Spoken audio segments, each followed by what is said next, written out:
The numbers initially give the program structure, and I think that is a really positive thing. And people are often like, come in, throw hands in there. I just want to know what to eat. I just want to know. I just want you to tell me what to eat. That's what I want. So when you can deliver the plan and say, look, here it is. When you make up your meal, you can choose from this, this, and this, put it together, and these are the numbers around it. At the start, that's really reassuring, and it really helps people stay on track, and it really helps them feel in control, because there's no, and I say it's German, it's black and white, it's not grey, it's not blurry, it's going to be quite structured.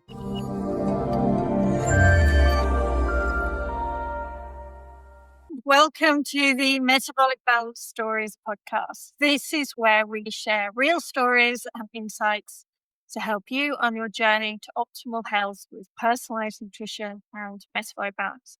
I'm Cherry Wills, I'm your host, and today I'm delighted to welcome back my expert panel. So the expert panel is some incredibly experienced practitioners in the functional medicine world, but I want to dive straight in because this session, we are going to bust some myths around MB, some of the things that people sort of maybe have commented or we've heard people think about metabolic balance and personalised nutrition.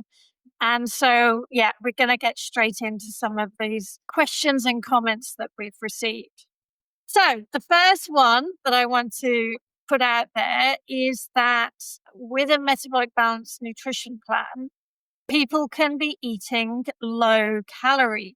So it's remembering our plans are fully like protein, the carbs, the vegetables, salad, and the fats. But it is 100% whole food based. And when you actually can put that exact amount that's listed in the plan into a calorie counting app, it can come back as 1,000 or 1,200 calories a day.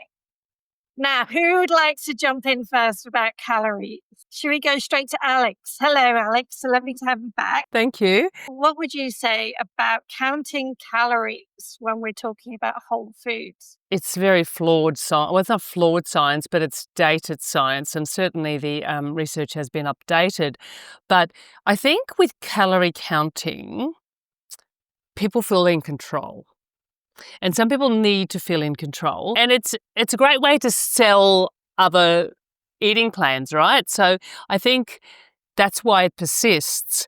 But what we now know is everybody's different. And let's say 100 calories from protein, which doesn't instigate an insulin response, or 100 kilos from fat, even 100 calories from really simple carbs like white bread versus rye bread is going to be different because it all depends on the biochemistry, A, in your body, B, if you're male or female, C, where even with cycling women, where we are in our cycle, and D, and just how quickly our digestive enzymes, and there's probably EFGHI, there's just so many different factors in this. So you can't say the calories from 2 slices of white bread is going to be exactly the same nutritionally, or our bodies are going to accept it exactly the same way as, say, 2 slices of goat cheese. Yeah. I think that's the thing. The calorie counting method is simply meeting a number in a day, regardless of how you met that number. You could have had 5 chocolate bars, and that would be considered okay. You've had your calorie count for the day, and it's all good. Emily, what would you say here? I completely agree that quality definitely trumps any kind of numbers. And then it's about that connection and consultation with the client around, okay, tell me about your hunger. Are you hungry? Are you not hungry? And where do we go from that? What symptoms you're getting? Because that tells us what we need to fill those gaps with. And I mean, of course, we do need to work at a deficit. So even though we're not doing the calories in, calories out thing, there needs to be a deficit to generate that usage of storage or stored fat for energy, but we need to fuel that and start somewhere and work up. And I guess that's the way I've always used these plans, as a bare minimum, as that basement to work up from. And never do we drop back from what's written on those plans, but we're only building up. And I think most of the clients I work with sort of go, where is all my food? And I go, cool, we'll add it all back in. Let's keep going and building on it. So it's a really good opportunity to have the bare minimums outlined for us. When we look at how calories are even calculated as well for individual foods, it's an incredibly flawed system because it's assuming that we are a perfect. So, how, the calorie system was originally developed by burning food within a sealed container and then finding out how much that heat released increases water. So, it's kind of like saying that we all as individuals are completely perfect furnaces to burn every aspect of that food when it is just simply not the case. I think that's so interesting because really calories is maths. So are we going to determine what we're eating based on maths? No, because maths doesn't give us the simplistic calorie maths, doesn't give us enough inputs and doesn't give us enough data to actually figure out what we should be eating. Because like you said, the metabolic rate, so how much muscle you have, what type of body you have, like whether you easily burn carbohydrate or whether you actually are a slow consumer of carbohydrate in terms of your digestion, your metabolism, what proteins actually help your metabolism work effectively, what don't. It's just such a complex equation that it can't be melted down to calories. And it's why so many eating plans, people work really hard to meet their calorie rules, and yet nothing changes. And that's why, because they're not actually embracing the complexity of people's metabolic needs. Yeah. Heather, what would you add? Yeah. I'll probably come right back to what you said about the flawed plans. That if calories in, calories out was all it was about, then I remember clients of mine like a couple of decades ago saying that with Weight Watchers they could, as long as they hit their 20 points, it didn't matter what the 20 points was made up of, and that could be 10 Tim Tams if that added up. If one Tim Tam was 2 points, and if that worked, then those things wouldn't be in decline, but they're in decline because it doesn't work and it's not sustainable and it doesn't create any behavioral change. But understanding through metabolic balance that a balanced meal is protein and some vegetables or some salad and then maybe a little bit of a low reactive bread like the rye, then that's what creates that educational change to understand this is what a meal looks like, not just if I want to get from A to B, so long as I do this, it'll work, because that will never hold. Whereas what I find, I think nearly 5 years down the journey of metabolic balance is that people really do embrace some of the generic rules lifelong and they understand the effect that they've had on their body, so they'll always come back to them. So it's like that they're relearning things that they didn't learn previously. And, you'll meet someone who may not have been using their plan for 2 years, but they say, oh, and I still have my apple for lunch every day, or I still drink my water quota, or I still fast between breakfast and lunch. Whatever it is that they like about metabolic balance, they're still using that. But if you were just relying on calorie counting, there is no sustainable change there at all. To me, it's an incredibly flawed way of choosing what to eat or knowing what to eat. The satiety that you get from eating a lovely rich salad with nice dressing and lovely protein in there, that's, a really lovely size salad, could be the same amount of calories as 2 or 3 chocolate bars or whatever it is. And the satiety, I mean, the other thing that I probably add into the mix is everybody's gut microbiome is so unique. And we have different bacteria that is able to be super efficient at extracting more calories, more energy from food. Because when we talk about calories, we should probably really talk about energy. It's the extraction of the energy from the food. And, again, the gut microbiome, that balance certain bacteria can extract so much more energy. So what could be 1,000 calories in official maths of a food for one person could actually be 1,400 calories of energy that it's extracted for use in their own bodies. That's also what the evidence has shown. I are always talking about how you're fueling your body. And I think that when we actually look at fueling our individual bodies, rather than looking at things from a population level, like everybody should eat this way, or all women need this, all men need that. And we actually look at what is metabolic balance about? It's about resetting your body so that you can determine how much you need to eat. And like Emily said, that is going to largely be based around hunger. Yeah. And the right signals of that hunger as well, isn't it? It's actually properly really identifying the signals and chewing food and recognizing when you're satiated, you're full, you've eaten enough fuel and lovely food in that mealtime. And now you're ready to move on with your day and your digestion happens nice and steadily for you. Because that's the other thing, that calories, it's about how quickly the food is broken down during that fasting period after the meal. You want there to be a nice slow release of energy, not just a quick dump of sugar into the bloodstream. It also depends on timing of your eating. So, we know all of the coaches are taught, and us nutritionists know that when you eat I'm using simple carbohydrate foods because they are basically the villain, aren't they? All the processed sugary foods, they elicit a very strong insulin response. Now, most of our viewers or listeners will know about insulin because, so many people get told they're insulin resistant. And the reason why you become insulin resistant is because you've released too much insulin in your earlier life because you're eating very simple carbs.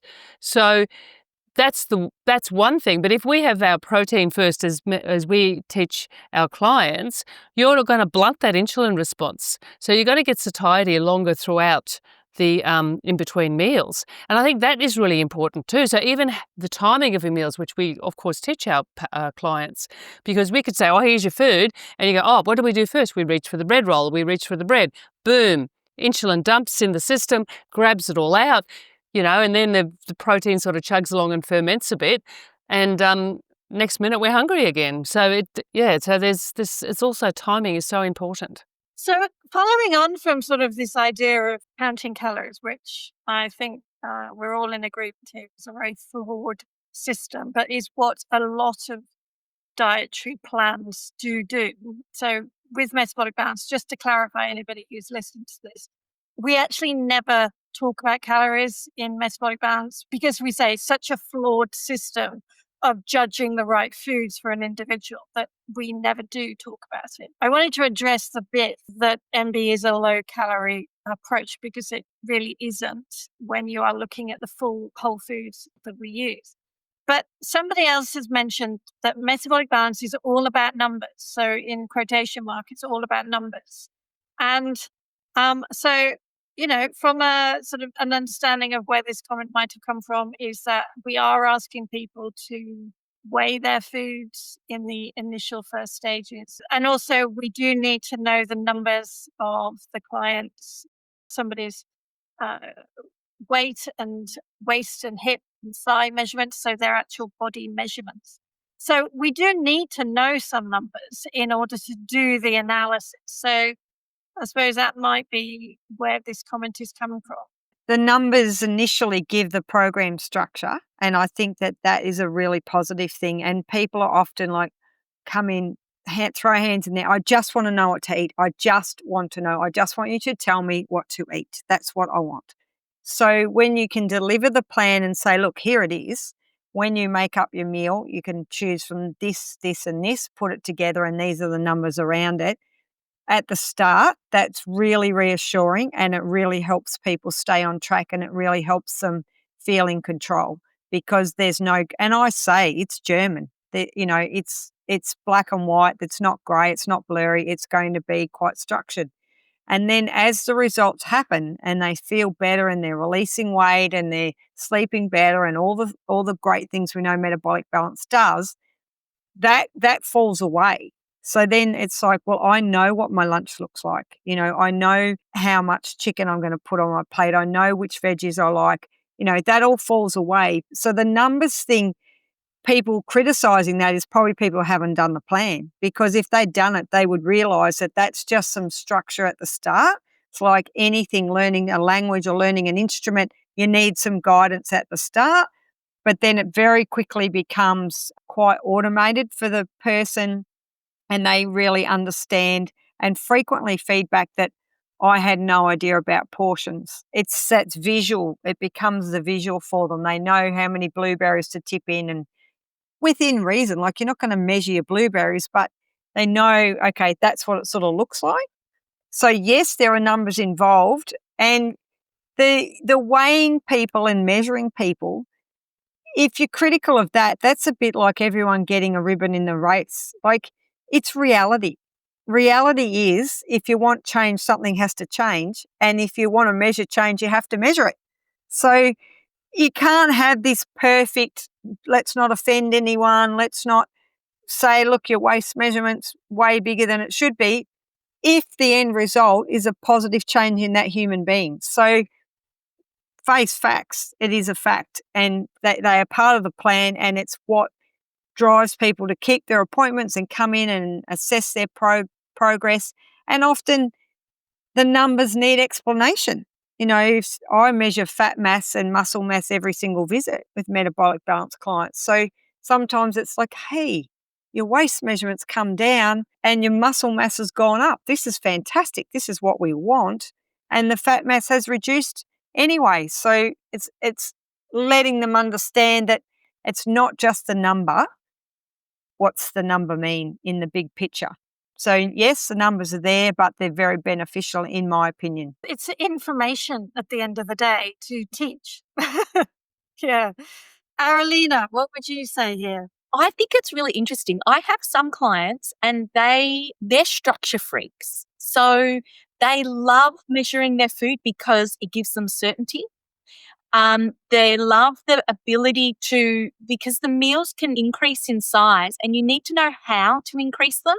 And the numbers give people a really understandable, easy, relatable way of increasing their meal sizes when they need to. I will often say to people in the first few weeks, take a picture of every single meal, because then you have a representation that's easy to have a look at and build meals from visual recognition. I also think it's really interesting because I have some people that weigh themselves every day, and they always have and they always will. And that is what is supportive for them. They like to track every single change and that helps them. And I support that.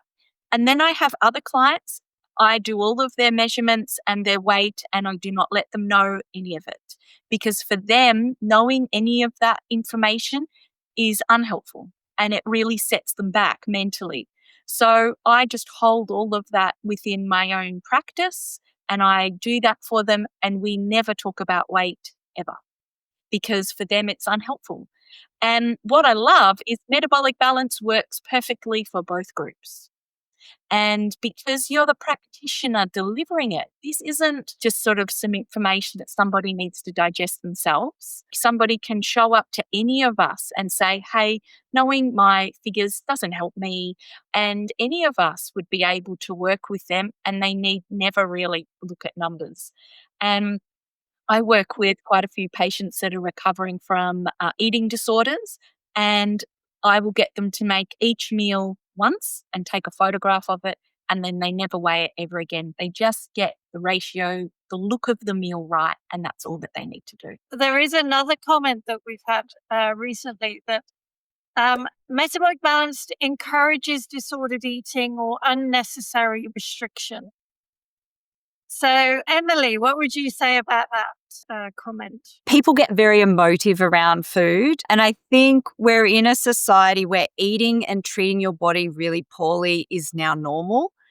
And so whenever you do differently to that, whatever it looks like, people think you're doing something fringe. When, 'cause because you are.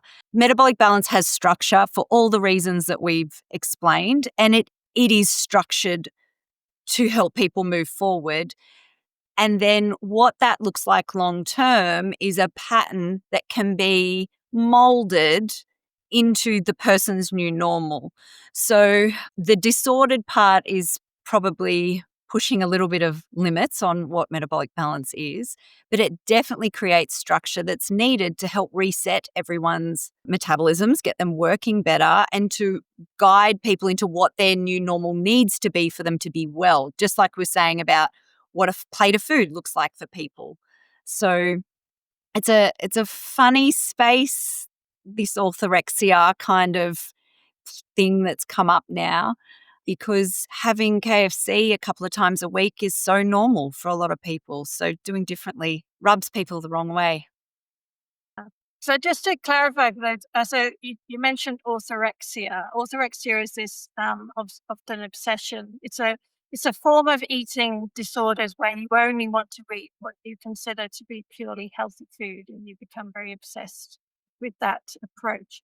And I think from a metabolic balance point of view, we have phase 4. So we have 4 phases, and the 4th phase is all about finding the new balanced place where you are enjoying life and enjoying events and holidays and relaxed times, and also enjoying times when you need to focus and nourish your body when things are just every day-to-day kind of stuff.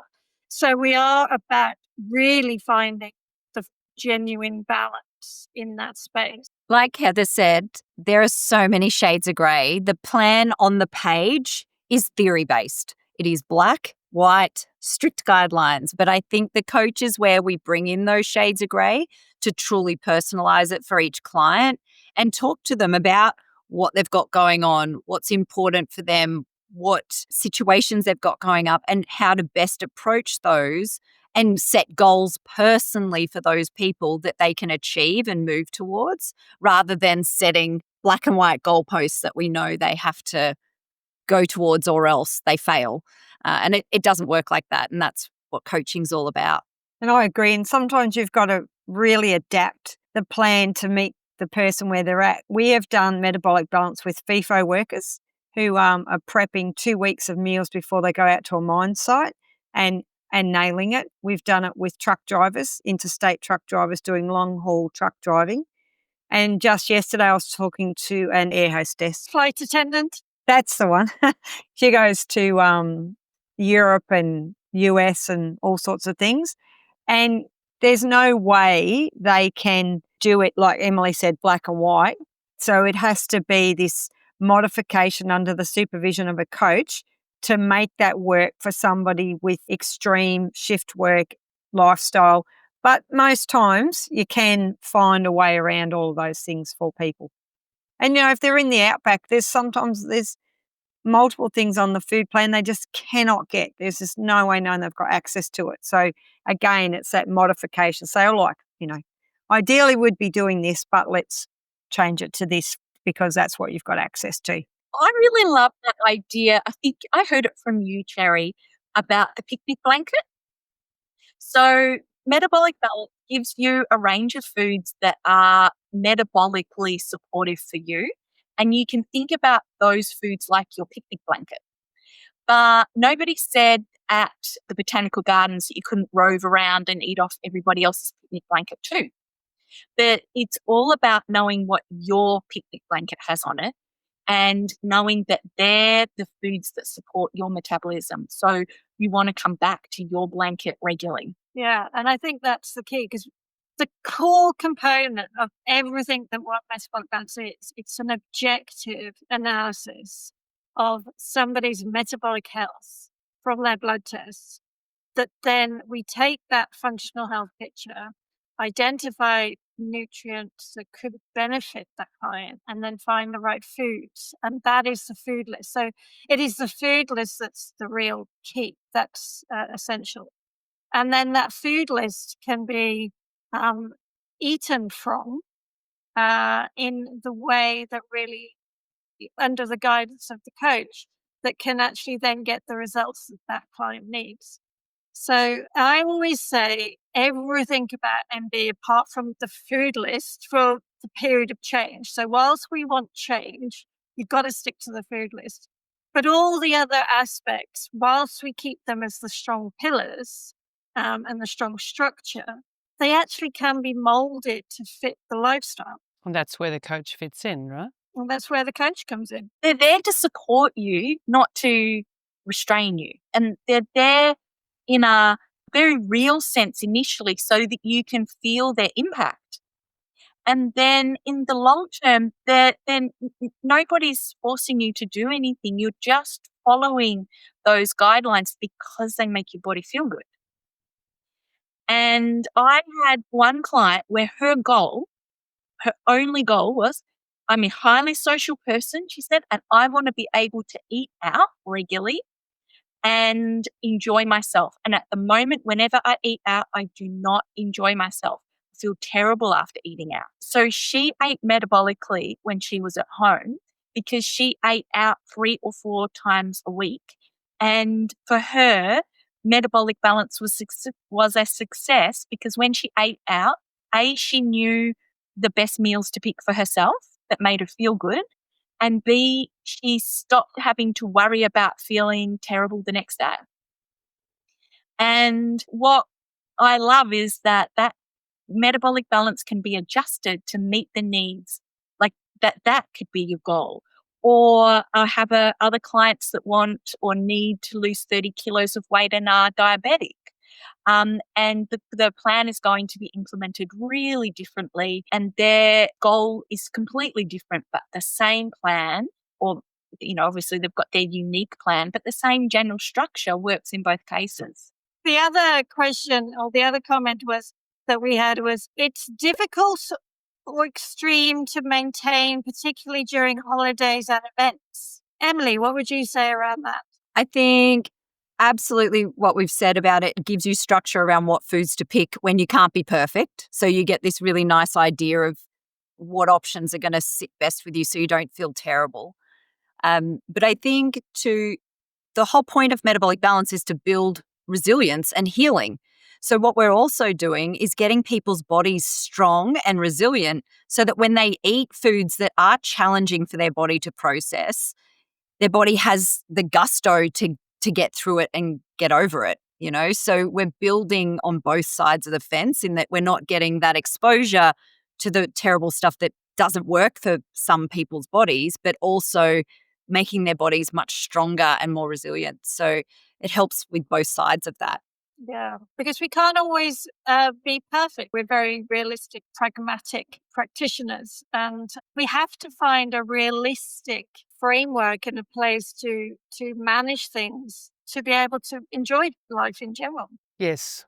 I think once people, and goes back to what Heather said, people who talk about citing numbers, etc., they've never done MB, or once people have actually started the program alongside a really good coach who can gear you along the way and, applaud all your successes and encourage you through all the tough times, they feel so fabulous.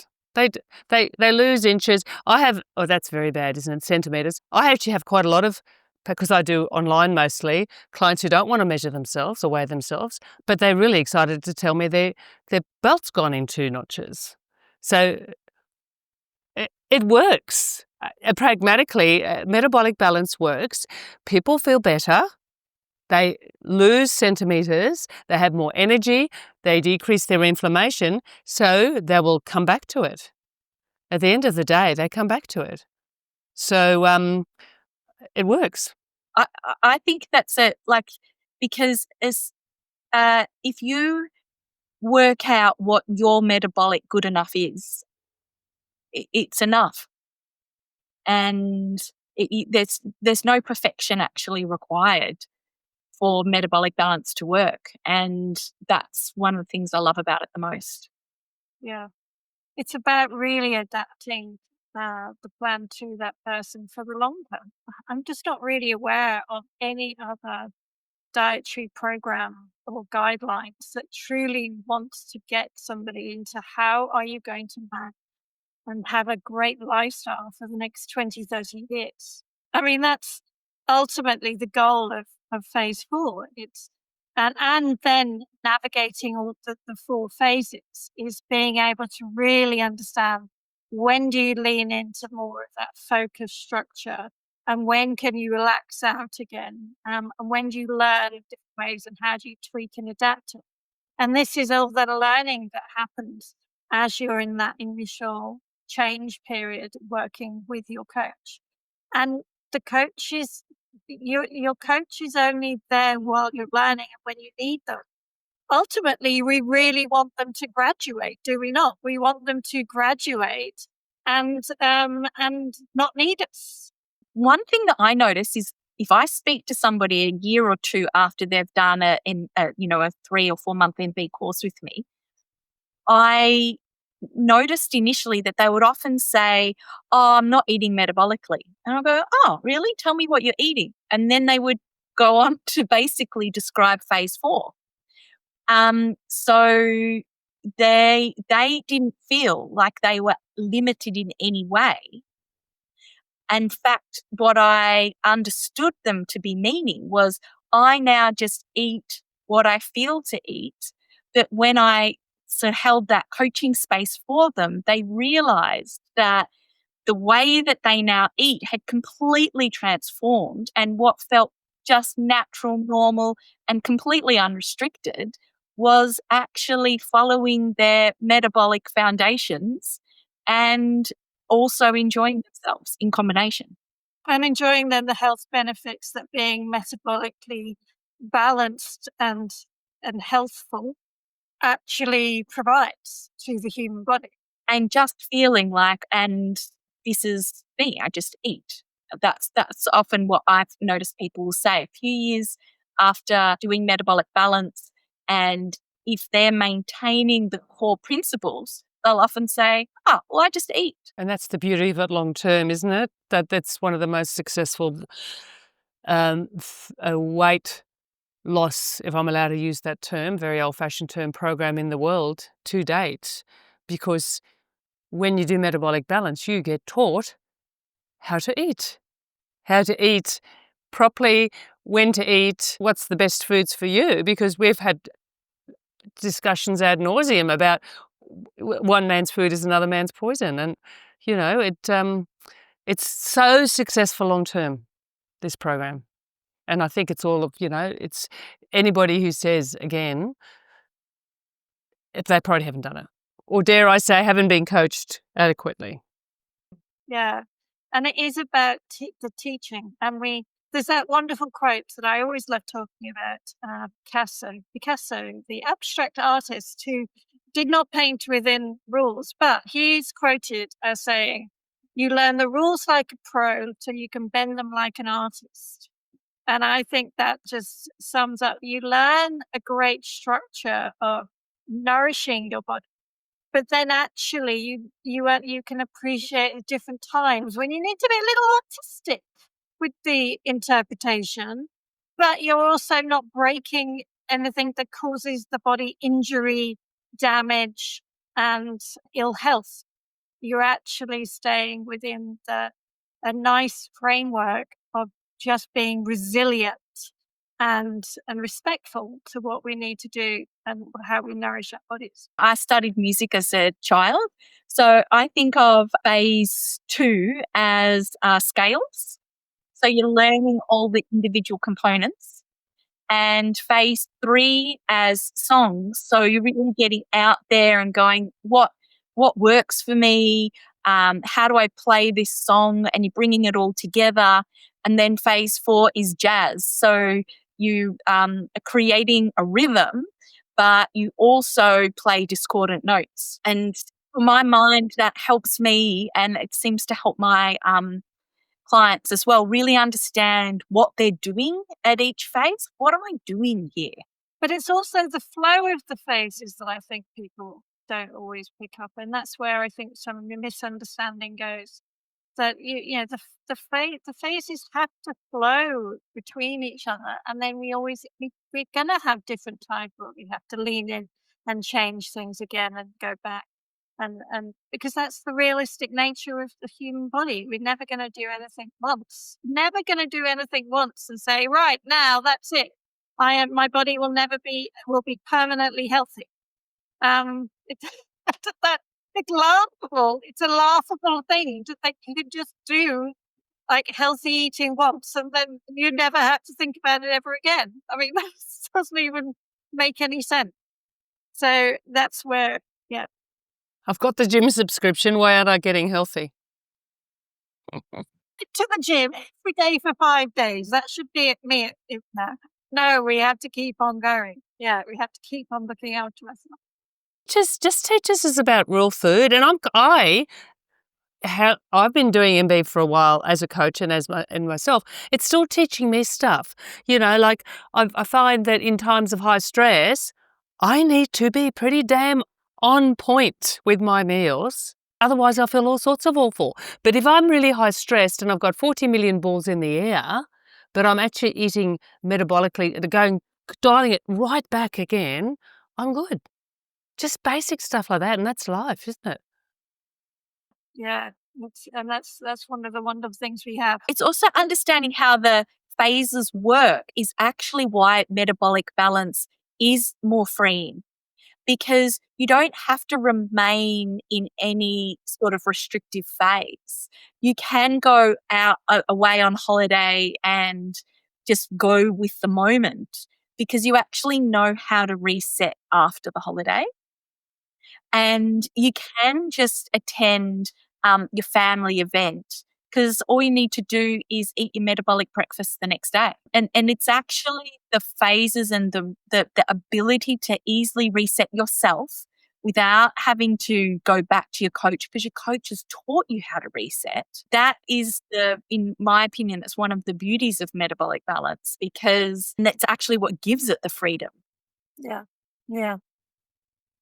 Thank you, everyone, for joining me. I think this has been a fabulous session for busting some of those myths, and it's trying to get the message out there more and more that we are trying to guide people in personalized nutrition, and it's a health journey that is well worth taking. I think that's what I always say. It's a health journey that really is worth taking.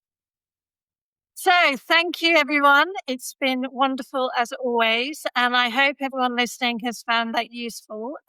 Please don't hesitate to reach out to find out more information about metabolic balance. Get yourself your own plan. That's probably the best advice, because it is incredible what can really happen when you do really know what your food is. So thank you again. The website is www.metabolic-balance.com, and you can find your coach on the website and reach out to them and start your journey. Thank you, and we'll catch you next time.